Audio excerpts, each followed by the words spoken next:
우리는 그동안 계시록 7교회, 에베소 교회, 서머나 교회, 버가모 교회, 두아디라 교회, 사대 교회, 빌라델비아 교회, 라오디아 교회, 이렇게 총 7교회를 모두 살펴보았습니다.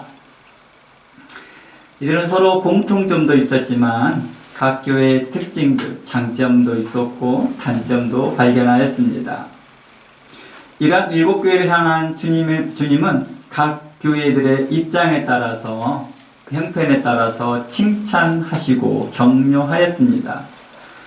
뿐만 아니라 그들의 심각한 그 영적 문제가 발견되면 주님께서는 분명하게 무엇이 문제다라고 지적합니다.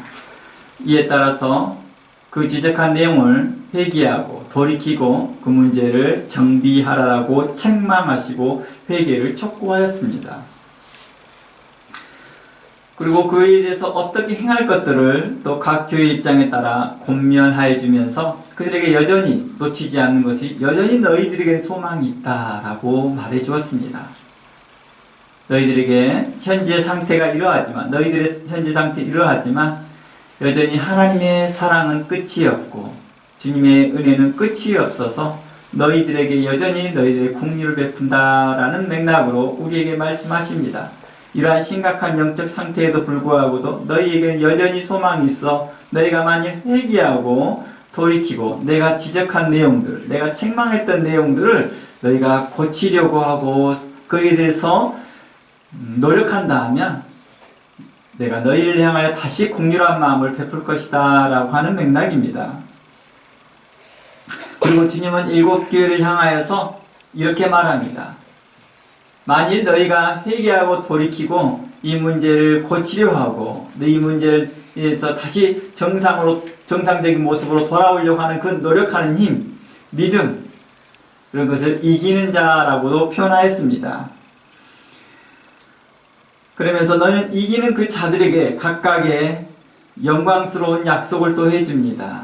그러한 영광스러운 그 약속은 곧 하나님의 나라에서 취할 우리들의 영광이었습니다. 이곳에서 제가 이기는 자라는 말이 어떤 뜻일까라고 하는 이것에 대해 좀 잠시 머물러 설명하고 계속해서 진행해 보려고 합니다. 요한계시록 2장에서 3장까지 7교회를 향하여서 반복적으로 나오는 말이 귀 있는 자는 들으라, 성령의 음성을 들으라, 그리고 마지막으로 하시는 말씀이 이기는 자에게는 그 영광의 약속이 있다라고 하셨습니다. 본문에서 이기는 자란 무엇을 뜻할까? 7교회 전체의 맥락에서 살펴보면요, 다음과 같이 이해할 수 있습니다. 각 교회들마다 이기는 자라는 그 뜻과 의미가 조금씩 달라질 수 있거든요. 그런데 이것을 종합해서 본다면 이렇게 말할 수 있습니다. 너희가 예수 그리스도를 믿는 믿음 안에서 소망 안에서 견디어라 라는 뜻입니다.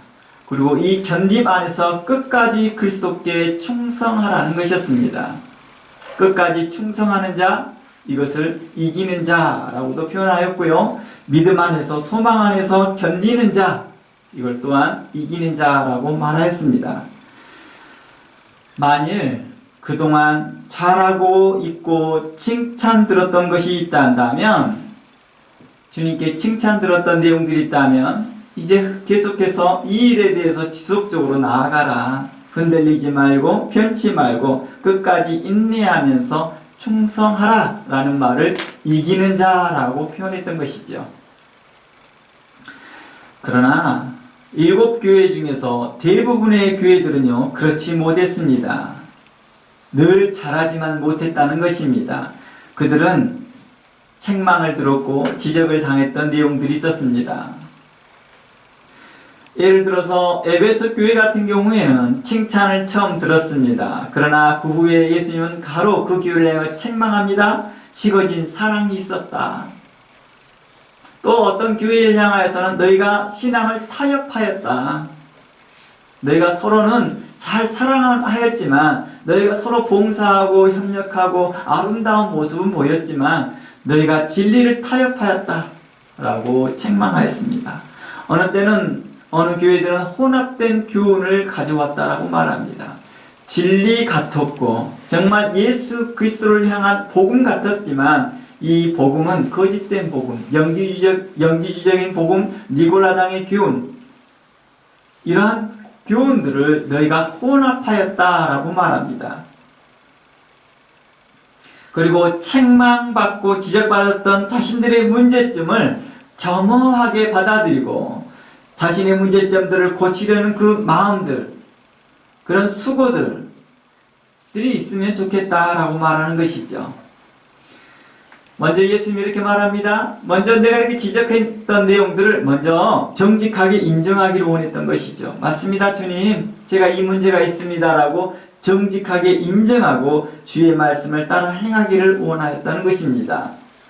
그러나 정직하게 인정하지 않았던 자들은 어떠합니까? 입술로는 예라고 대답을 하지만 행동으로는 나타나지 않았다는 것이죠.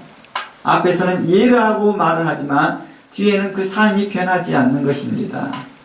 이는 정직하게 인정하지 않았다는 뜻이죠. 주님께서는 우리에게 정직하게 인정하고 그 문제에 올바르게 회개하기를 바라했던 것입니다.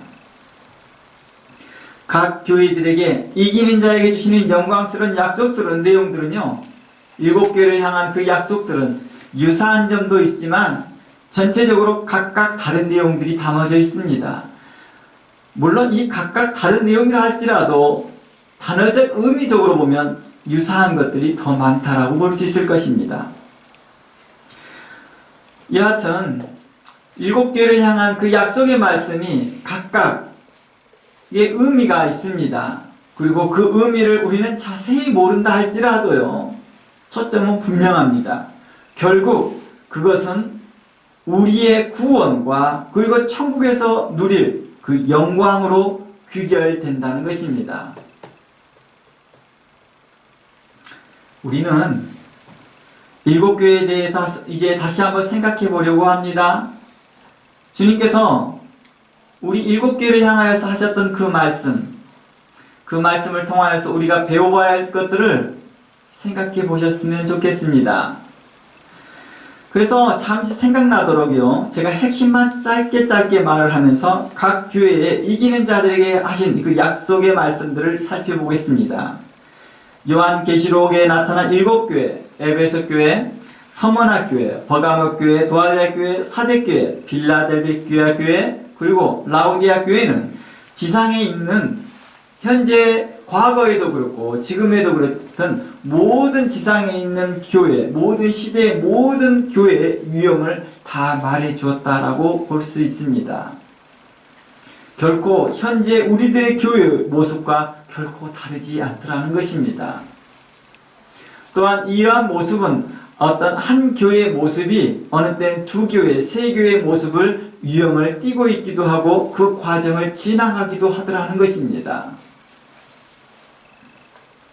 또 어떤 교회들은 때는 시대를 따라 7교회의 형태 중에서 어떤 한 형태를 띄었다가 2번째 형태를 띄었다가 3번째 형태를 띄기도 했더라는 것입니다. 그래서 7교회를 제가 잠시 핵심만 간략하게 나누겠습니다. 이미 우리가 오랜 시간 동안 우리는 살펴보았습니다. 무려 38회를 나누어서 우리는 길게 나누었습니다. 7교회를 나누었던 내용이다 보니 짧게 나누면서 우리가 다시 한번 리마인드하는 시간을 가지면서 우리 하나님께서, 주님께서 그 약속의 말씀이 무엇인지를 한번 살펴보려고 합니다. 에베소 2장 2절, 죄송합니다. 계시록 2장 2절입니다. 에베소 교회를 먼저 살펴보겠습니다. 계시록 2장 2절부터 6절 내용입니다. 제가 나누려는 핵심 부분만 읽고 지나가겠습니다. 계시록 2장 2절에서 이렇게 말합니다. 에베소 교회를 향한 말씀입니다. 내가 내 행위와 수고와 내 인내를 알고 또 악한 자들을 용납하지 않은 것과 자칭 사도라 하되 아닌 자들을 시험하여 그의 거짓된 것을 내가 드러낸 것과 또 내가 참고 내 이름을 위하여 견디고 게으르지 아니한 것을 아노라. 그러나 내가 너를 책망할 것이 있나니 너의 처음 사랑을 버렸느니라. 그러므로 어디서 떨어졌는지를 생각하고 회개하여 처음 행위를 가지라. 만일 그렇지 아니하고 회개하지 아니하면 내가 내게 가서 내 촛대를 그 자리에서 옮기리라. 오직 내게 이것이 있으니 내가 니골라당의 행위를 미워하는도다. 나도 이것을 미워하노라 라는 말씀입니다. 에베소 교회 그들의 영적 상태는 진리를 수호하였습니다. 자칭 사도라는 악한 자들을 시험하여 그들의 거짓됨을 드러낼 뿐만 아니라 신앙의 정절을 지켰습니다. 그리고 뿐만 아니라 바른 신앙을 지키기 위해 그들은 인내하였을 뿐만 아니라 노력하고 게으르지 아니했다라고 말합니다. 그러나 그들 안에 무엇이 있었습니까? 부족함이 발견되었습니다. 이 부족함은 작은 일이 아니었다는 것이죠. 주님의 관점에서는 결코 용납될 수 없고 수용될 수 없는 부족함이었습니다. 심각한 부족함이죠. 이와 비유하면 어떨까요? 밑 빠진 독. 아무리 겉은 아름답게 꾸며져 있으나 물을 부으면 그 물이 채워지지 않는 독은, 항아리는 결코 물을 담는 용기로 사용될 수는 없겠죠. 다른 용도로는 쓸 수 있겠네요. 화분이나 다른 용도로는 쓸 수 있겠네요. 그러나 원래 목적인 물을 담는 목적에는 적합하지 못하겠죠.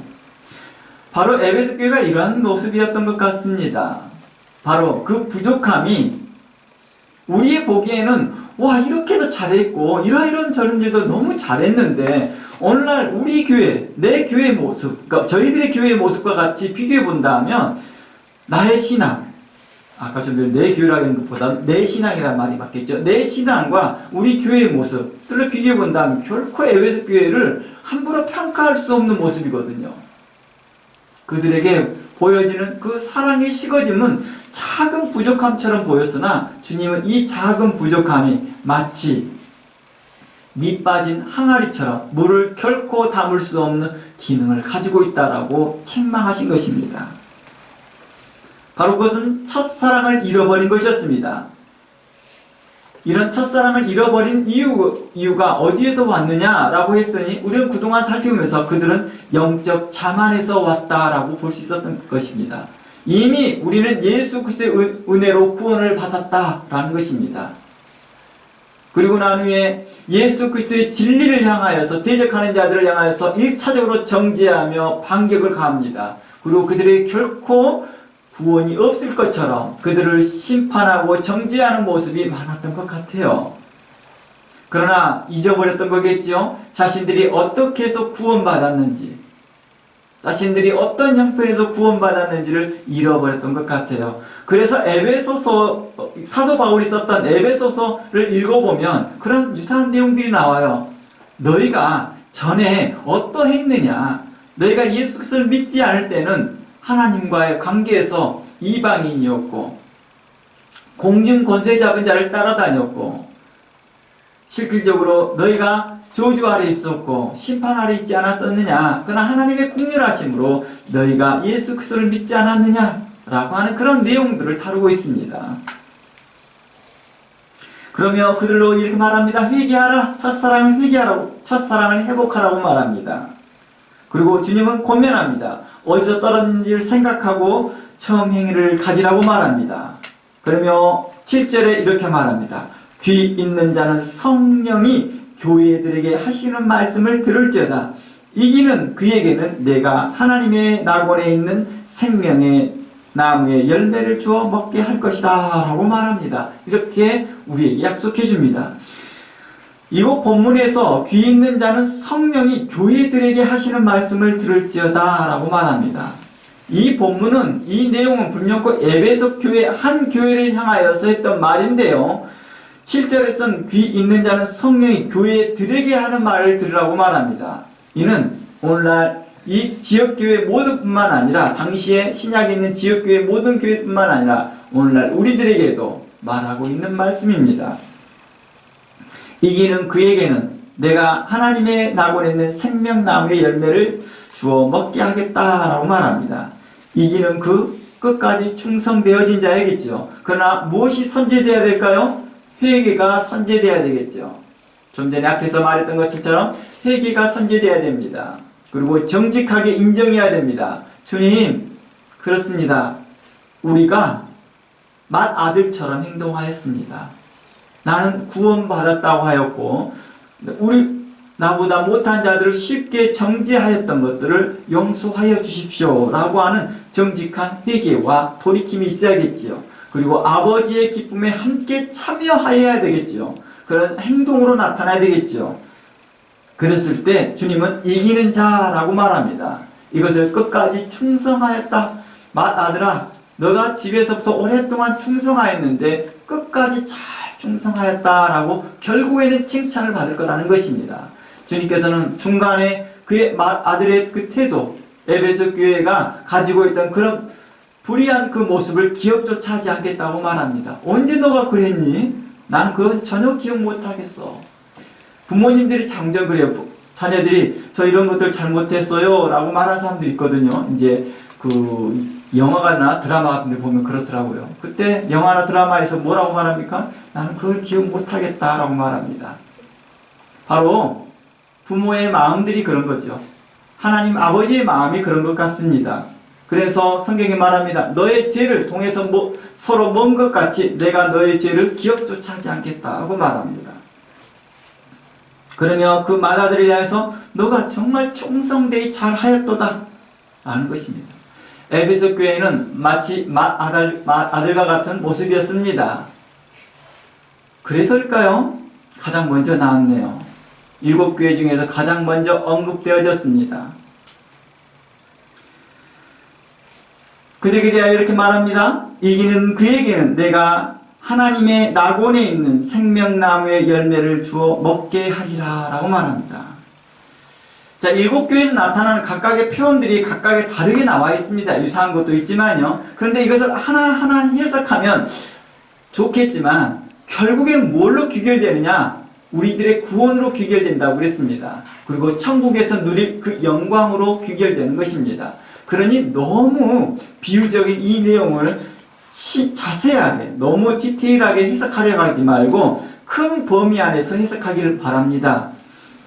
자칫 이것을 쉽게 말해서 단어끼리 서로 연결하여서 해석하거나 비유적인 해석으로 해석하다 보면 본문의 맥락에서 벗어나는 경우가 많거든요. 그러지 않으려면 이 본문의 초점은 우리에게 대하여서 우리의 구원과 천국에서 누릴 그 영광에 대해서만 이야기한다라는 관점에서 해석해야 됩니다. 그래서 본문에서 말하는 그 하나님의 낙원에서 라고 하는 것은 그리스도와 함께 있게 될 하나님의 나라를 의미하겠지요. 이곳이 에덴 동산이니 에덴 동산이 회복이니라고 이렇게 여러 복잡한 말로 해석하지 말고 귀결하는 것입니다. 어떤 걸로요? 하나님의 나라로요.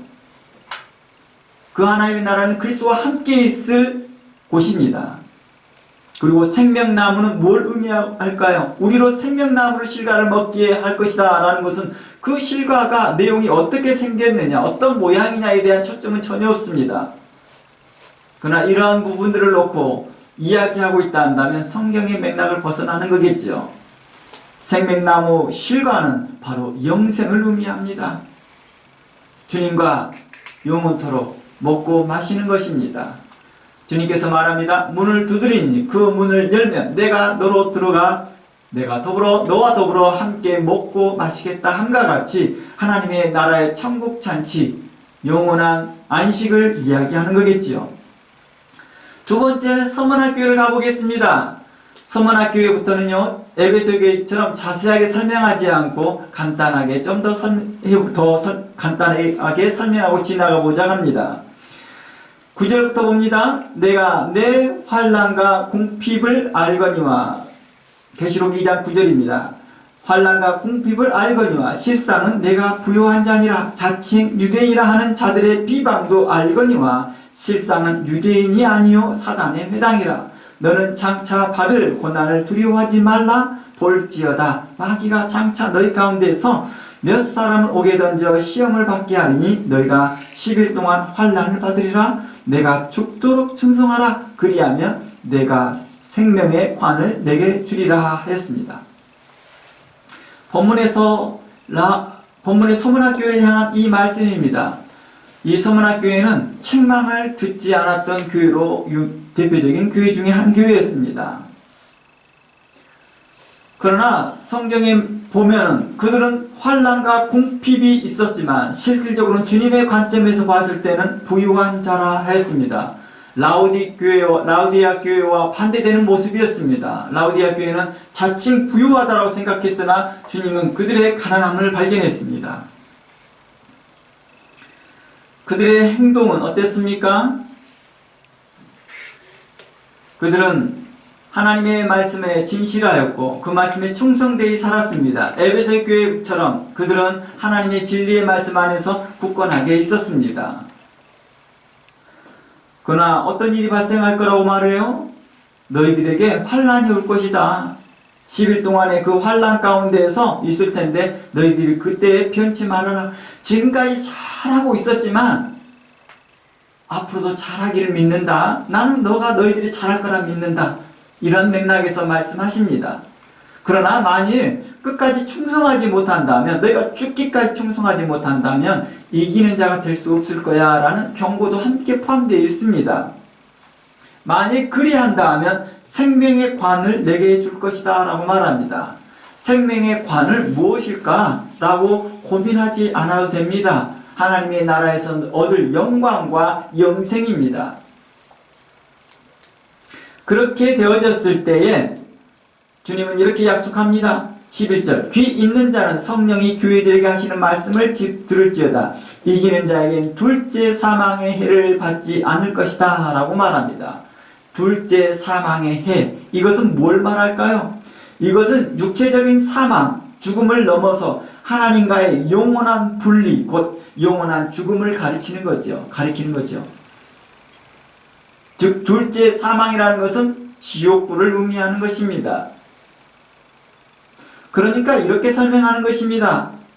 너희가 생명의 관을 줄 것이다 라는 것은 바로 하나님 나라에서 에베소 교회에 향하여서 하셨던 말씀처럼 너희가 낙원에서 하나님 나라에서 바로 생명의 실과를 먹을 것이다 하는 말씀과 같습니다. 근데 관을 씌웠다라고 하는 이 말은 뭐예요? 영광스러움을 말하는 것이죠.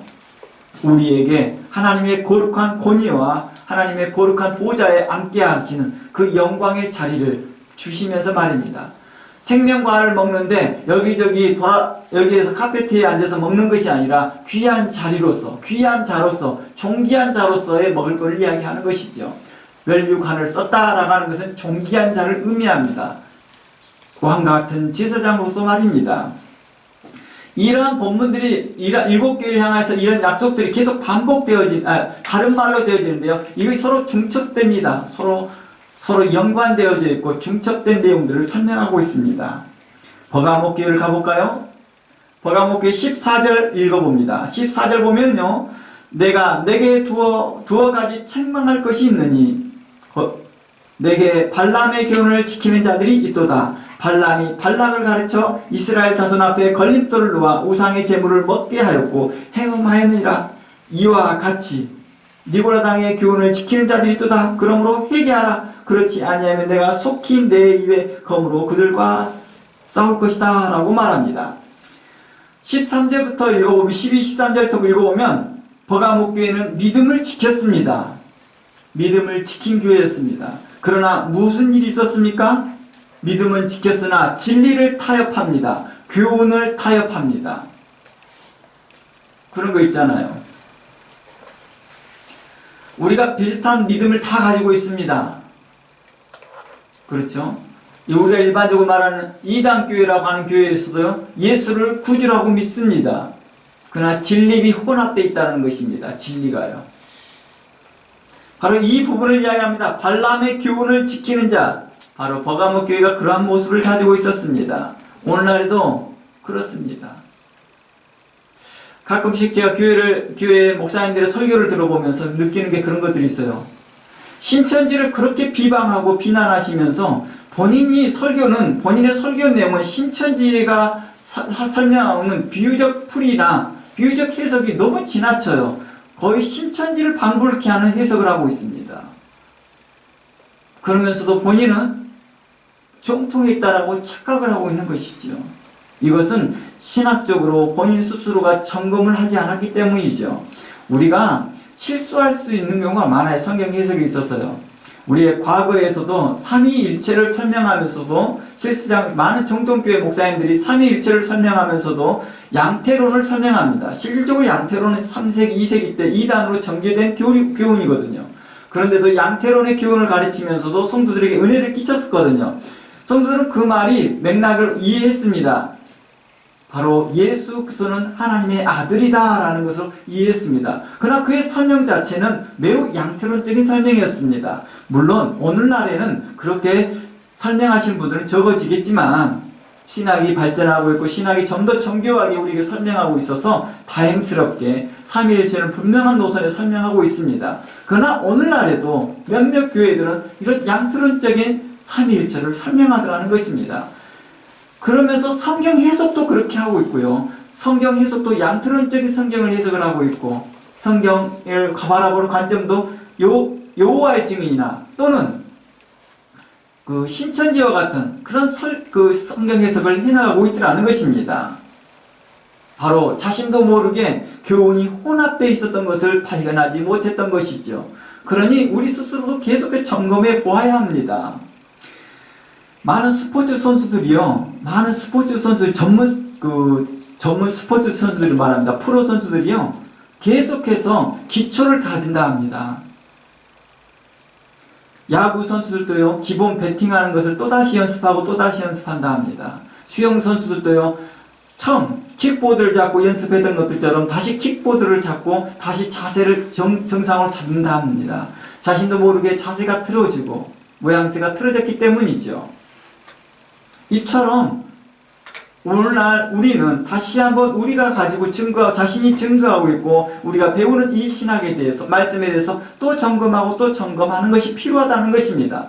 자신도 모르게 1도, 2도 틀어졌던 것이 결국에는 도착해보니 엉뚱한 장소에 도착했더라는 것입니다. 망망대해를 항해하는 배가 1도만 틀려도요, 결국에는 40km, 50km만 가더라도요, 그 간격 차이는 헤아릴 수 없을 만큼 먼 거리 있습니다. 이처럼 버가모 교회는 이제 자신들을 둘러봐야 되고 자신의 신학의 정체성, 진리를 둘러봐야 될 때였습니다. 에베소 교회처럼 말입니다. 그들은 서로 융합하고 서로 잘 지내었는지는 모르지만, 버가모 교회는 잘 지냈는지는 모르지만 진리에서는 타협하는 모습을 보였습니다. 그러며 이렇게 말합니다. 17절, 귀 있는 자는 성령이 교회들에게 하시는 말씀을 들으라. 이기는 그에게는 내가 감추었던 만나를 주고 또 흰 돌을 줄 터인데 그 돌 위에 새 이름을 기록한 것이 있나니 받는 자밖에는 그 이름을 알 사람이 없다라고 말합니다. 여기에서 감추어진 만나와 흰 돌이라는 것이 나왔습니다. 어떤 분들은 이것을 또 자세히 설명하려고 하는데 설명하지 않는 게 중요합니다. 설명하려고 않는 것이 도리어 맞습니다. 감춰진 만나와 이름이 기록된 흰돌은 하나님 나라에서 끝까지 충성하며 신앙의 정절을 지키는 자의 것이겠죠. 만나는 에베소 교회에게 말씀하신 것과 같습니다. 바로 생명나무 실과처럼 영생을 말합니다. 영생을요. 만나를 다른 걸로 해석할 수는 없습니다. 생명과의 실과를 다른 걸로 해석할 수 없듯이 말입니다. 이는 하나님 나라에 주는 영생입니다. 구원입니다. 그리고 이름이 기록된 흰돌은 바로 성도의 이름이 생명책에 기록되어 있음을 상징적으로 보여주는 것이지요. 어떤 사람이 흰돌을 가지고 또 이렇게 저렇게 해석하려고 하시는데요. 결국에는 무엇으로 귀결돼요? 하나님 나라에서 있을 그 영광이죠. 내가 하나님 나라에 있으면서 내 이름이 영원토록 기록되어 있는 것입니다. 그 영원한 생명책의 말입니다. 존귀하고 또 존귀하다는 것입니다. 이제 네 번째 가봅니다. 네 번째 교회, 두아디라 교회입니다. 각 교회들의 모습은 결코 우리들의 교회와 결코 다르지 않다라고 말했습니다. 두아디라 교회 19절부터 봅니다. 내가 내 사업과 사랑과 믿음과 섬김과 인내를 아노니 내 나중 행위가 처음 것보다 많도다. 그러나 내게 책망할 일이 있노라. 자칭 선지자라 하는 여자 이세벨을 내가 용납함이니 그가 내 종을 가르쳐 꾀어 행음하게 하고 우상 제물을 먹게 하는도다. 또 내가 그에게 회개할 기회를 주었을 때 자기의 음행을 회개하고자 하지 아니하는도다. 볼지어다 내가 그를 침상에 던질 터이요 또 그와 더불어 간음하는 자들도 만일 그의 행위를 회개하지 아니하면 큰 환난 가운데 던지고 또 내가 사망으로 그의 자녀를 죽이리니 모든 교회가 나는 사람의 뜻과 마음을 살피는 자인 줄 알지니라. 내가 너희 각 사람의 행위대로 갚아주리라. 24절. 두아디라에 남아있어 이 교훈을 받지 아니하고 소위 사탄의 깊은 것을 알지 못하는 너희에게 말하노니 다른 짐으로 너희에게 지울 것이 없노라. 다만 너희에게 있을 것을 내가 올 때까지 굳게 잡으라 하는 것입니다. 두아디라 교회는 어떤 모습이었습니까? 마치 버가모 교회처럼 그들은 사랑과 믿음의 섬김이 있었습니다. 그리고 나중 행위가 처음 것보다 많다는 것 보니까 점점점 성숙하였고 풍성했던 것 같습니다. 그러나 문제는 뭐였습니까? 버가모 교회처럼 그들도 진리를 타협하였다는 것입니다. 이세벨의 교훈을 용납합니다. 이세벨은 누구와 같다고 말했습니까? 바로 에베소 교회에 나타난 니골라당의 교훈, 그 영지주의 교훈을 가르치는 자라는 것입니다. 그들이 가르쳐 행음하게 했던 것이죠.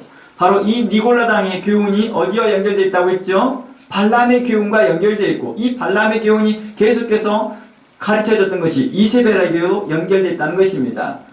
즉 이세벨은 발람의 교훈을 가르치는 자 중에 한 사람이었는 것이죠. 바로 영지주의적 교훈이요 니골라당의 교훈과 같은 것입니다. 바로 육적으로 범하는 그 죄라고 생각하지 않습니다. 자신들은 이미 구원받았다고 하는 그 착각 속에 살아갑니다. 그러며 주님께서 말합니다. 24절 말씀에 이렇게 말합니다. 사탄의 깊은 것을 알지 못하는 남아있는 자, 그 남아있는 자들에게는 하나님께서는 구원하실 것이다 말합니다. 그러며 다만 너에게 25절 다만 너에게 있는 것을 내가 올 때까지 굳게 잡으라. 굳게 잡으라는 건 끝까지 충성하라. 죽기까지 충성하라는 맥락과 같은 말씀입니다. 사랑과 봉사가 늘 있었고 더 풍성했지만 버가모 교회처럼 거짓 선지자를 용납하고 행음하고 거짓된 교훈을 받아들였던 것입니다. 윤리적으로 도덕적으로 망그러진 교회의 모습이었습니다. 오늘날 교회 모습 중에서 이런 모습들이 있습니다. 본인들은 정통교회라고 말합니다. 그러나 기독 윤리가 망그러졌더라고요. 오늘날 어떻습니까? 교회 안에 정치적 이야기로 인하여서 그 갈등이 극심해지기 시작하면서 성도들 안에서 심지어 목사들 입 안에서 어떤 말이 나와요? 악한 말들이 내어 쏟아지고 악한 감정이 쏟아져 나오고 사랑과 국리라는 말은 어떤 편에서 이야기합니까? 예수 그리스도께 초점되어서 말하는 게 아니라 자신의 중심 쪽에서 이야기합니다. 과거 예루살렘과 사마리아가 다투었던 것들처럼 자신들끼리 서로 사랑을 이야기하나 서로 결코 융합되지 못하더라는 것입니다. 그러나 그리스도께서는 우리의 부르심은 우리의 혈과 겉모습과 우리의 출신을 바라보지 않았습니다. 우리의 정치적 색깔도 바라보지 않았습니다. 민족의 색깔도 바라보지 않았고 우리의 혈통의 색깔도 바라보지 않았습니다. 헬라인이나 유대인이나 이방인이나 남자나 여자나 상관없이 주의 이름을 부르는 자들을 구원하셨고 우리로 그 구원받는 자로서 마땅히 서로 사랑하며 협력하며 살기를 바라였으나 그들은 그러지 못하더라는 것입니다. 그러면 26절에 말합니다. 26절을 향하여서 이제 두아디라 교회에 말합니다. 이기는 자와 끝까지 내일을 지키는 그에게 만국을 다스리는 권세를 주겠다 했습니다. 27절 그가 철장을 가지고 그들을 다스려 질그릇 깨뜨리는 것과 같이 하리라. 나도 내 아버지께 받은 것이 그러하니라. 내가 또 그에게 새벽별을 주리라. 귀 있는 자는 성령이 교회들에게 하시는 말씀을 들으라 하였습니다. 만국을 다스리는 권세, 그가 철장을 가지고 저희를 다스려 질그릇 깨뜨리는 것 같이 하리라. 나도 내 아버지께 받은 것이 그러하다 라고 합니다. 이 말씀은요, 시편 2편 8절 9절 말씀을 인용하는 말씀입니다. 이것은 곧 그리스도의 나라를 표현하는 것이죠. 그리스도께서 행하신 마지막의 모습입니다. 그리스도께서 하나님으로부터 만국을 다스리는 그 권세를 받은 것처럼 세상 끝에 이제 승리하는 자, 이긴 자, 끝까지 충성했던 자들, 그런 자들에게 믿음 안에서 믿음 안에서 건강하게 자랐던 사람들, 이런 자들에게서 그리스도인으로서 그리스도의 다스림에 함께 참여할 것을 말하고 있습니다. 그리스도께서 철장 권세로 다스린 것 같이 너희들도 그 권세를 가지고 다스릴 것입니다 라고 말합니다. 어디에서요? 왕관을 쓰고요. 어디에서요? 하나님의 보좌에서요. 무엇을 먹으면서요? 생명과를 먹으면서요. 이런 것이 다 하나로 되어 있다는 거예요. 다. 그러니까 에베소 교회는 이 모습, 버가모 교회는 저 모습, 그게 아니라 한 모습인 거예요. 버가모 교회가 예를 들어서 에베소 교회는 생명과를 따먹고 있고 다른 교회는 만나를 먹고 있고, 그런 뜻 아니라는 거예요. 다 한 뜻이라는 것입니다. 다 구원이라는 것입니다. 그리고 내가 너에게 새벽별을 주리라 라고 말합니다. 여기곳에 새벽별을 주겠다는 것은 무엇일까요? 구원의 상징을 말하는 것입니다. 무엇과 같은 의미냐면 이름이 새겨진 흰돌과 같을 것이며, 이것은 생명책에 기록되었을 것을 이야기하는 것이죠. 즉 하나님의 나라에서 그리스도와 함께 하나님의 자녀로서 권세로서 영원히 만국을 다스린다라는 것입니다. 혹시 별들은 자체적으로 빛을 내는 것입니다. 해를 받아서 반사하는 게 아니에요. 달걀 같은 것을요. 주님께서 우리에게 말하는 것이죠. 이제 너희들에게도 그러한 권세, 그 빛을 발하게 하시라는 것입니다. 바로 우리에게 주시는 그 영원한 영광을 얻게 할 것이다 라는 것입니다. 하나님 나라에서 얻은 영광이죠. 구원을 얻고 난 후에 구원이라는 것을 이렇게 표현해 주신 것입니다. 나 구원받았는데 그게 무엇이냐 할 때 이렇게 다양한 모습으로 표현해 준 것입니다. 에베소 교회부터 시작해서 지금까지 네 교회를 향해서 말씀하셨던 이 모든 말씀들이 우리의 구원이 이런 모습일 거야, 이런 모습이단다 라고 우리에게 직설적으로 시각적으로 보여주고 있는 것입니다. 사대교회 다섯 번째 교회를 봅니다. 3장으로 넘어갑니다. 1절입니다. 사대교회 사자에게 편지하라. 하나님의 7년과 7별을 가지시니가 이르시되 내가 너의 행위를 아노니 내가 살았다는 이름을 가졌으나 죽은 자로다. 너는 일깨어 그 남은 바 죽게 된 것을 굳건하게 하라. 내 하나님 앞에서 내 행위의 온전한 것을 찾지 못하였느니라. 그러므로 내가 어떻게 받았으며 어떻게 들었는지 생각하고 지켜 회개하라. 만일 일깨지 않으면 내가 도둑같이 이르리니 어느 때 내게 이를지를 너가 알지 못하리라. 그러나 사대에 그 옷을 더럽히지 아니한 몇 명이 내게 있어 흰 옷을 입고 나와 함께 다니리니 그들은 합당한 자인 용고라 라고 말합니다. 사대교회는 어떻습니까? 마지막에 우리가 살펴보았던 라오디아 교회처럼 그들은 살았다는 이름은 가졌으나 실상 죽은 자임을 말합니다. 말 그대로 형식적인 교회인 것이죠. 밑빠진 독과 같습니다. 밑빠진 항아리와 같은 교회였습니다. 그들에게 온전한 걸 찾지 못했다라고 말합니다. 그 사대교회를 향하여서 그럼에도 불구하고도 너희 사대교회 안에서 옷을 더럽히지 아니하는 자가 있다. 옷을 더럽히지 아니하였다는 것은 뭘 의미합니까? 바로 영지주의 당시에 유행하였던 영지주의 교훈을 너희가 받아들이지 아니하고 교훈을 지켰다. 또한 세상 풍족에 빠지지 아니하였다라는 것입니다. 오직 하나님만이 나의 구원입니다. 오직 하나님만이 나의 구원입니다라고 고백하였던 자들. 이러한 자들을 향하여 심령이 가난한 자들이라고 표현했습니다. 오직 구원의 나의 모든 문제 해결점은 오직 주님만 있습니다.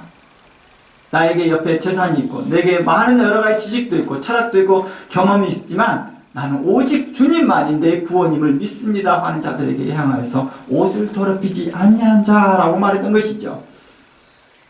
이들은 흰옷을 입고 나와 함께 다닐 것이라고 말합니다. 이곳에서 흰옷을 입는다라는 맥락과 바로 구원과 같은 맥락입니다. 그리고 흰 돌에 이름이 기록된 흰 돌과 같은 맥락입니다. 영광스럽게 생명책에 그의 이름이 기록되었을 것을 이야기합니다. 그러면서 이렇게 말합니다. 5절 이기는 자에게는 흰옷을 입을 것이요 영생을 말합니다. 내가 그들을 생명책에 결코 지우지 아니할 것이다. 바로 흰돌에 이름이 기록되어진 흰돌을 받는 것처럼 그들이 흰옷을 받는 것입니다. 그곳에 이름이 기록되어 있겠죠. 그 이름이 내 아버지 앞에서 그 천사들 앞에서 시인하리라. 귀 있는 자는 성령의 교회들에게 하시는 말씀을 들으라 라고 말합니다. 사대교회에게 믿음으로 승리한 자들에게 주어진, 끝까지 충성한 자들에게 주어진 그 약속이었습니다. 예수 그리스도의 구속의 피로 거룩함을 입은 그 놀라운 은총을 갖고 이제 흰옷으로 누가 있느냐? 왕관을 쓰고요. 누구로서요? 왕으로서요. 철저한 권세를 가지고 있는 자로서요.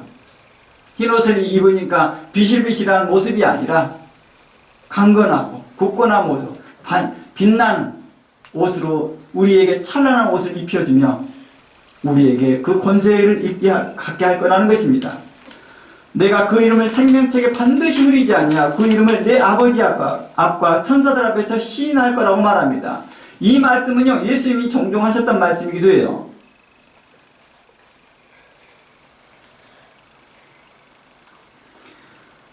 이것은 뭘 의미할까? 바로 신약성 이거에서 바로 예수 그리스도께서 하나님과 천사들 앞에서 이긴 성도들을 하나님 나라의 시민임을, 또 이런 말이죠. 한국 시민이라는 거죠. 한국 백성임을 선포하는 것입니다. 이들은 하나님의 백성입니다. 하나님의 자녀입니다. 라고 선포해 주는 것입니다. 거룩한 세마포를 입고 온 자들에게 향하여서 말합니다. 바로 우리가 이러한 것들이 구원받는 자에게 나타난 현상들이라는 것입니다. 하나님 나라에서 우리가 이러한 영광의 모습을, 또 영광의 그 영접을 받는다는 것입니다. 주님께서 나를 향하여 나를 그렇게 소개하는 것입니다. 하나님께, 천사들에게 이 사람은 이긴 자로다. 끝까지 충성하는 자로다. 이는 한국 백성이며 하나님의 시민이며 하나님의 자녀이며 그리스도인이다 라고 선포해 주는 것입니다. 6절입니다. 죄송합니다. 6번째입니다. 빌라델피아 교회입니다. 8절 봐볼게요. 3장 8절. 볼지어다 내가 내 앞에 열린 문을 두었으되 능히 닫을 사람이 없으리라. 내가 내 행위를 아노니 내가 작은 능력을 가지고도 내 말을 지키며 내 이름을 배반하지 아니하였도다. 보라, 사단의 회당 곧 자칭 유대인이라 하나 그렇지 아니하고 거짓하는 자들 중에서 몇을 내게 주어 그들로 와서 내 발 앞에 절하게 하고 내가 너를 사랑하는 줄을 알게 하리라. 내가 나의 인내의 말씀을 지켰은즉 내가 또한 너를 지켜 시험의 때를 면하게 하리니 이는 장차 온 세상에 임하여 땅에 거하는 자들을 시험하는 때라. 내가 속히 오리니 내가 가진 것을 굳게 잡아 아무도 내 멸류관을 빼앗지 못하게 하라 라는 것입니다. 빌라델피아 교회, 이 교회는 어떤 교회였습니까? 칭찬만 들었던 교회 또한 불의의 교회였습니다. 서머나 교회처럼 이 교회는 정말 잘한 교회였습니다. 적은 능력을 가지고도 말씀을 지키며 주를 비판하지 않았던 교회였습니다. 그러면 이렇게 약속합니다. 12절 이기는 자에는 내가 하나님의 성전이 기둥이 되게 할 것이다 라고 말합니다. 마지막 때 그들이 이긴 자로서 끝까지 충성하는 자로서 살아갈 때 끝까지 배반하지 아니하고 그가 주님을 향하여 달려가는 그 자들에게 향하여서 주님은 이렇게 말합니다. 성전 기둥이 되게 할 것이다. 12절부터 읽을게요. 내 이기는 자는 내가 성전 기둥이 되게 하니 내가 결코 다시 나아가지 아니 내가 하나님의 이름과 하나님의 성 곧 하늘에서 내 하나님께로부터 내려오는 새 예루살렘의 이름과 나의 새 이름을 그 위에 기록하리라. 귀 있는 자는 성령이 교회들에게 하시는 말씀을 들으리라. 이 말씀이 뭐라고 되어 있냐면 바로 이름이 기록된 힌돌과 같은 맥락입니다. 하나님의 성전의 기둥이 되겠다라고 하는 이것은 제가 이미 강의하며 설명했던 것들처럼 이것은 집을 지을 때 쓰는 기둥이 아니라 무슨 기둥이라고 했죠? 승리의 상징적인 기둥이라고 했죠. 그 위에 지붕이 없어요. 그냥 기둥만 세워지는 거예요. 그리고 그 기둥에 이름이 적어지는 것입니다. 당신은 승리자입니다. 당신은 승리자입니다. 이는 곧 흰 돌을 받는 자와 같습니다. 당신은 하나님의 자녀입니다. 이건 곧 그리스도의 선포와 같습니다. 그러니까 이 그리스도께서 우리가 세마포를 입고 우리가 왕관을 들어올 때 이들은 승리한 자요, 충성한 자요라고 한 번 선포하는 것이 아니라 영원히 그것이 기록되어 있다라는 거예요. 주께서 그 선포하신 말씀이 그 기둥에 기록되어 있고 생명체에 기록되어 있고 흰돌에 기록되어 있다는 것이죠. 바로 이 말을 더 강하게 표현한 것, 흰돌에 기록되어 있다는 말을 더 강하게 표현하는 것이 성경 기둥에 기록되어 있다고 표현하는 것입니다. 우리의 이름들이요. 결국 누구에게만 있는 것입니까? 하나님 구원이 있는 자들이겠죠. 하나님께 충성하여 구원을 얻는 자, 그것이 곧 하나님의 구원 얻는 자에 오는 그 영광입니다. 바로 그 이름이 영원히 사라지지 않을 것이다 라는 것입니다. 영원히 하나님 나라에 거할 것을 이야기합니다. 뭘 하면서요? 생명과를 먹고 만나를 감추어준 만나를 먹으면서 말입니다. 하나님 나라에서 영광스러운 이름으로 기록될 것이며 하나님의 시민으로도 한국 백성으로서 하나님의 자녀로서 말입니다. 우리가 그렇게 계속해서 영원히 살 것을 약속하신 말씀입니다. 슬픔도 없고 좌절도 없고 고통도 없는 그곳을 성경은 우리에게 약속하였습니다. 이제 마지막 일곱 번째 교회 라오디아 교회를 살펴봅니다. 15절입니다. 내가 내 행위를 아노니 내가 차지도 아니하고 뜨겁지도 아니하는도다. 내가 차든지 뜨겁든지 하기를 원하노라. 내가 이같이 미지근하여 뜨겁지도 아니하고 차지도 아니하니 내 입에서 너를 토하여 버리리라. 내가 말하기를 나는 부자라 부유하여 부족한 것이 없다 하나 내 공부한 것과 가련한 것과 가난한 것과 눈먼 것과 벌거벗은 것을 알지 못하는도다. 내가 너를 고나노니 내게서 불로 연단한 금을 사서 부유하게 하고 흰옷을 사서 입어 벌거벗은 수치를 보이지 않게 하고 안약을 사서 눈에 발라 보게 하라. 무릇 내가 사랑하는 자를 책망하여 징계하노니 그러므로 열심을 내라 회개하라 하는 것입니다. 라오디아 교회는요, 우리가 잘 알려지듯이 주님께 칭찬은 전혀 받지 못하고 책망만 일괄적으로 받은 교회입니다. 그런데요, 더 놀라운 사실은요, 이 라오디아 교회에 대해서 예수님은요, 예수님의 그 애정 표현을 이렇게 합니다. 각별한 애정 표현을 합니다. 19절, 내가 내 사랑하는 자를 책망하여 징계한다. 라오디아 교회를 사랑한다라고 표현합니다. 나 너 사랑해. 이렇게 잘못만 가득하고 자격이 없고 오늘의 찬양처럼 자격이 없는 그를 이렇게 말하고 저는 그런 말을 들을 수 없을 것 같은데 주님께 내가 너를 사랑한다 라고 말합니다. 그리고 내가 너를 책망한데 낙심하지 마라. 좌절하지 마라. 내가 너를 사랑하기 때문에 하는 거야. 그러니 이걸 믿어. 내 책망하는 그 책망을 너는 믿어. 내가 너를 사랑해서 했다는 것을. 그런데 그 책망을 두려워하고 무서워하고 좌절하고 이거에서 낙심하여서 듣지 않게 된다 한다면 이기는 자가 될 수 없겠죠.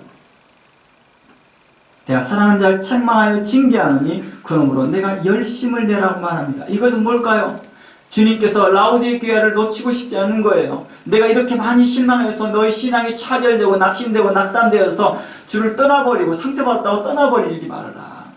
내가 너를 향하여 사랑하는 마음 때문에 이런 것이니 제발 나와 함께 영원한 그 나라에서 그 영원한 그 영광을 함께 누리자.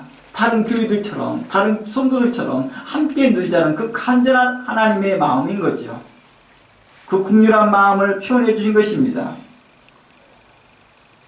그러면서 이렇게 말합니다. 20절 볼지어다 내가 문 밖에서 두드리니 뭐래요? 계속해서 문을 두드려 줍니다. 좌절하지 마. 상처 입지 마. 극복하고 일어나라. 너무 우울해하지 말아라. 일어서거라. 그리고 돌이켜 회개하라. 이겨라. 라고 말했습니다. 누구든지 내 음성을 듣고 내 음성을 들었다는 것은 뭐예요? 반응을 하는 것이죠. 열었다는 것은 내가 인정하는 것입니다. 주님, 내가 잘못했습니다. 정직하게 인정하는 것입니다. 주님, 제가 잘못했습니다. 그리고 행동으로 나타나는 것입니다. 열고 주님을 환영합니다. 주님, 들어오십시오.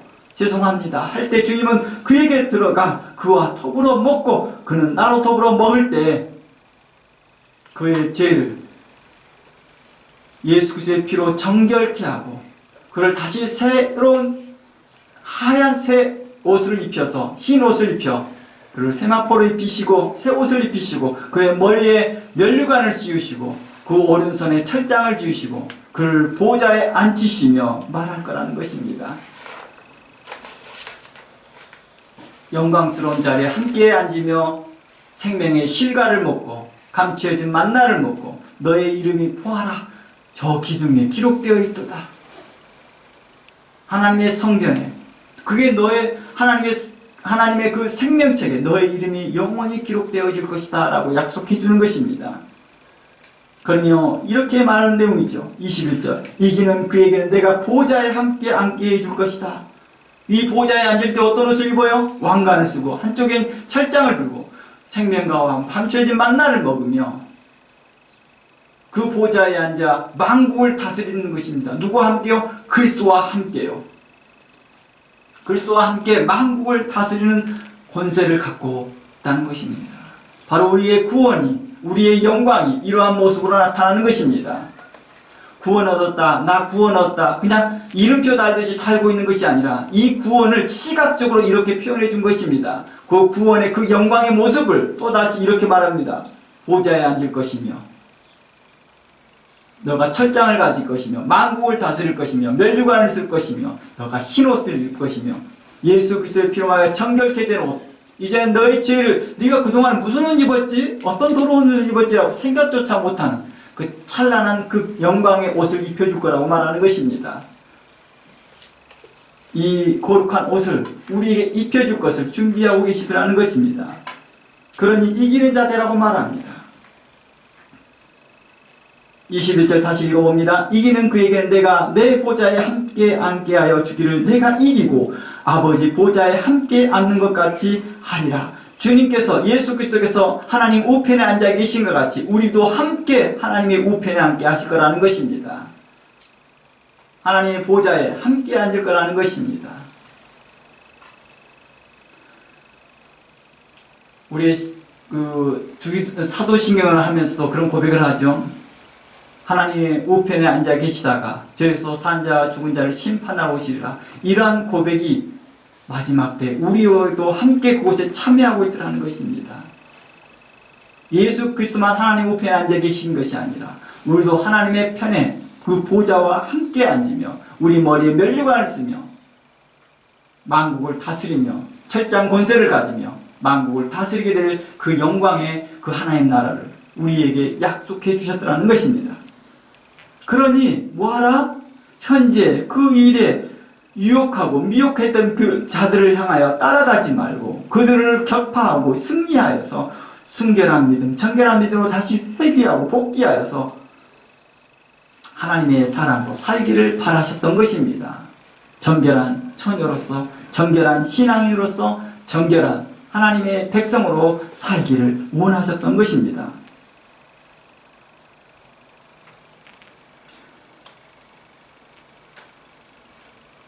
우리가 영원히 하나님 나라에서 왕노릇할 것을 주님께서는 기대하고 계십니다. 난 너가 이 나라에 와서 영원히 나와 함께 왕노릇할 걸 난 너무 기뻐한다. 나는 너무 바란다 라고 하시는 것입니다. 이런 놀라운 약속을 쳐버리고 끝까지 회개하지 아니하고 돌이키지 아니하고 자신의 고집대로 행한다면 얼마나 어리석은 자들이냐 하는 것이죠. 누가복음 22장 28절 말씀에 예수님은 이렇게 말합니다. 누가복음 22장 28절 말씀에 너희는 나의 모든 시험 중에 항상 나와 함께 있는 자인즉 내 아버지께서 나라를 내게 맡기신 것 같이 나도 너희에게 맡겨 너희로 내 나라에 있어 내 상에서 먹고 마시며 또는 보좌에 앉아 이스라엘 12지파를 다스리게 하려 하노라. 어때요? 누가복음 22장 28절에서 30절 이 말씀 안에 오늘 요한계시록 7교회에 향한 약속이 다 들어있습니다. 그렇죠? 그러니 7교회 하나하나를 따로따로 해석할 수가 없다는 거예요. 한 모양이라는 거예요. 한 모양. 어떻게 에베소 교회에 향한 약속과 버가모 교회에 향한 약속이 다르게 나타날 수 있겠냐는 거예요. 결코 그러지 않습니다. 같은 것입니다. 너희는 나의 모든 시험 중에서 항상 나와 함께한 자들이다. 주님은 이렇게 말합니다. 주님도 시험을 받았으니 너희는 걱정하지 마라. 주님은 이렇게 하면 모든 시험에서 이겼으니 너희로 시험 당할 쯤에 피할 길을 내사 너로 능히 감당케 할 수 있도록 해주겠다고 말합니다. 그러니 좌절하지 말고 포기하지 말라.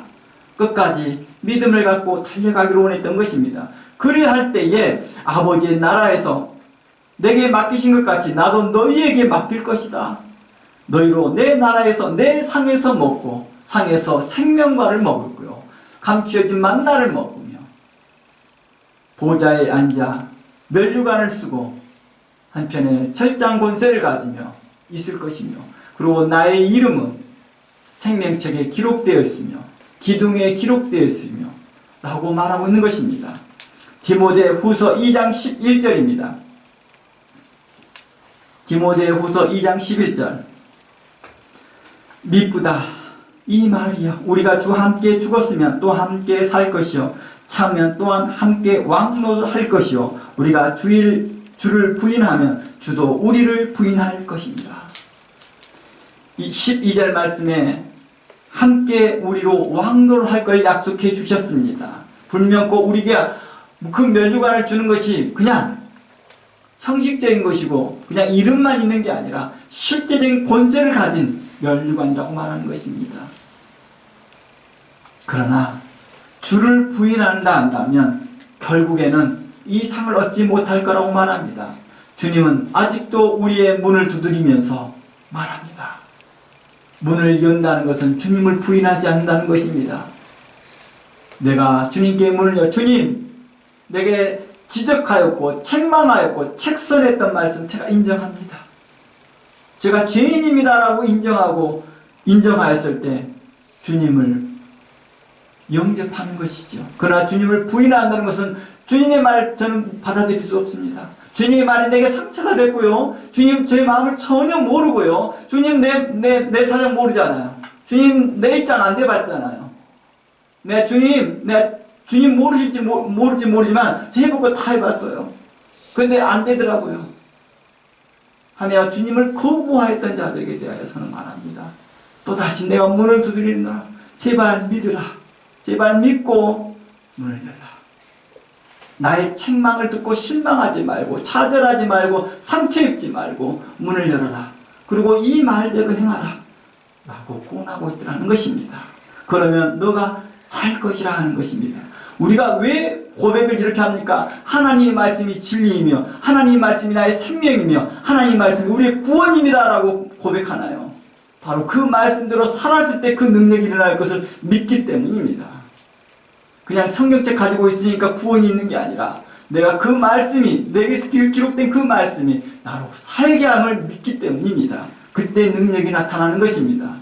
그러나 그것을 지식으로 쌓는다 한다면 이는 미지근한 신앙처럼 될 것이며 미지근한 모습으로서 결국 주님을 영접할 수 없더라는 것입니다. 결국 바알도 취하고 아세라도 취하고 이것저것 다 취하여 결국에는 다신이 내 안에 여러 신이 들어와 있더라는 것입니다. 잡기가 들어와 있는 모습과 같다는 것입니다. 너는 그것을 뭐하라? 내어 쫓으라. 결단하라. 여호수아가 이제 나는 하나님의 편에 섰으니 너희도 하나님의 편에 섰든지 바알의 편에 섰든지 결단하라 한것 같이 모세가 이렇게 말합니다. 이제 여호와 편에 선 자는 나오라 한것 같이 이제 여호와의 편에 서기를 원합니다. 나의 구원은 오직 하나님 한 분밖에 없습니다. 내가 목마른 사슴처럼 나의 구원이 오직 예수님께만 있음을 믿습니다.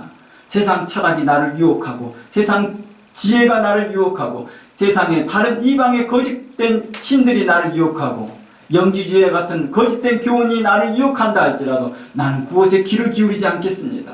오직 진리의 말씀에 나는 귀를 기울이며 그 말씀에 순종하며 나아가겠습니다. 오늘의 기도자와처럼, 오늘 대표 기도하신 분처럼 우리가 하나님의 말씀에 순종하며 나아가기를 원합니다. 로마서 말씀 보고 마무리를 해보려고 합니다. 로마서 8장 17절입니다. 로마서 8장 17절입니다. 자녀면 또한 상속자, 곧 하나님의 상속자요 그리스도와 함께한 상속자니 우리가 그와 함께 영광을 받기 위하여 고난도 함께 받아야 할 것이니라 생각하건대 현재의 고난은 장차 우리에게 나타날 영광과 비교할 수 없도다. 하나님의 자녀로서 우리가 살고 있습니다. 그러면서 우리에게 말합니다. 너는 상속자야.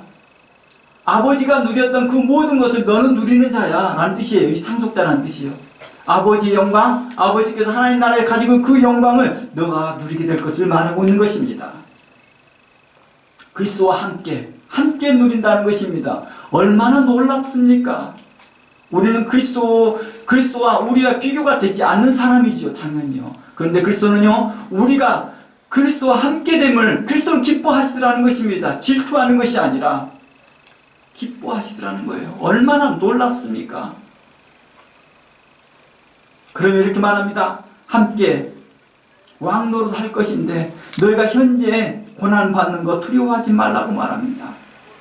현재 우리가 성도로 살면서 어려움이 있고, 우리가 성도로 살면서 감당하기 어려운 상처도 받고, 우리가 성도로 살면서 너무너무 어려운 일을 당한다 할지라도 견디고 인내하기를 원합니다.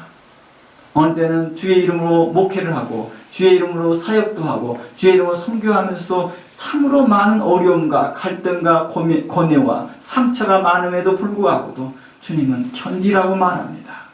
주께서 이 모든 것을 견디고 이겼다고 말합니다. 우리가 신앙생활하면서 어려운 일도 있고 힘든 일도 많이 만납니다. 그러나 이 일을 혼자 감당한다고 생각하지 마십시오. 주님은 우리와 함께 하십니다. 그리고 이걸 끝까지 견디고 인내하면서 충성되이 하나님께 나아가기를 원하고 있다는 것입니다. 우리에게 오는 고난은 결코 우리를 멸망시키고 좌절시키고 넘어뜨리는 것이 아니라 우리를 더 굳건하게 세우고자 하는 일이라는 것입니다. 이제 마무리해 보려고 합니다. 요한계시록의 7교회는 지상에 있는 모든 교회, 또 모든 시대의 교회의 유형들을 다 말해주고 있습니다. 결코 현재 우리들의 교회 모습과 결코 다르지 않습니다. 어느 교회는 칭찬만 들었던 교회가 있던 것처럼 정말 칭찬만 듣는 교회가 있을 것입니다. 또한 한 세대가 있었을 것입니다. 또는 우리는 라오디아 교회처럼 단 하나의 칭찬도 들을 만한 것이 없는 교회의 모습도 있을 수도 있습니다. 그러나 주님은 말합니다. 내가 정말 너를 사랑해서 이렇게 하는 것이다. 하나님의 사랑은 끝이 없고 우리의 자격과 상관없이 하나님 우리에게 대하여 소망을 두시라는 것입니다. 하나님의 그 소망을 믿으며 하나님께 소망을 두기를 바랍니다. 하나님께서 우리를 향한 그 소망을 두라는 것이 포기하지 않더라는 것, 그것을 믿는 것입니다. 그리고 그곳에 소망을 두는 것입니다. 우리의 자신에게 소망을 두는 것이 아니라 하나님의 긍휼하심을 의지하는 것입니다. 오늘의 찬양처럼 말입니다. 하나님의 긍휼하심을 믿네. 함과 같이요. 오늘날 우리도 각자 7교회 중 한 교회 또는 중복된 교회 모습이 있을 수 있습니다. 그러나 주님의 음성을 듣고 머뭇거리고 있다 한다면 이제 그 머뭇거림을 끝내고 주님께 문을 열기를 원합니다.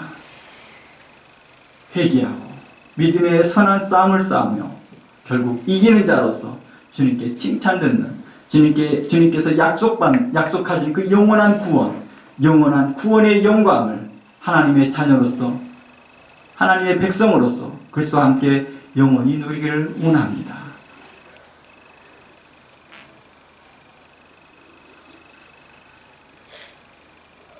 그 영광이 오늘도 쉬지 않고 그 약속이 오늘도 쉬지 않고 지속적으로 말할 것이며 우리의 후대에도 또한 동일하게 말할 것입니다. 앞으로 저희 교회 안에서 자라나고 있는 어린아이부터 시작해서 유해 세대까지 영원히 하나님의 이 약속은 변치 않을 것이며 우리에게 지속적으로 말씀하실 것입니다. 다음 주에는요, 7교회에 나타나 있는 그리스도를 소개했던 모습을 소개하면서 그분의 신성과 권세를 살피면서 어떻게 해서 이 계시록의 이 영광의 약속과 연결되어지는지를 하고 계시록 강의 7교회 강의를 마무리하려고 합니다. 아마 다음 주는 이 강의가 마무리가 될 것 같습니다. 오늘 여기까지 말씀을 함께 달려오고 함께 그 말씀에 기뻐하며 충성된 마음으로 달려온 여러분 모든 분들께 하나님의 기쁨과 하나님의 영광이 함께하기를 주의 이름으로 축원합니다. 다 함께 기도합니다. 하나님 감사합니다. 지금까지 우리를 도우신 하나님께 감사합니다. 우리가 7교회의 모습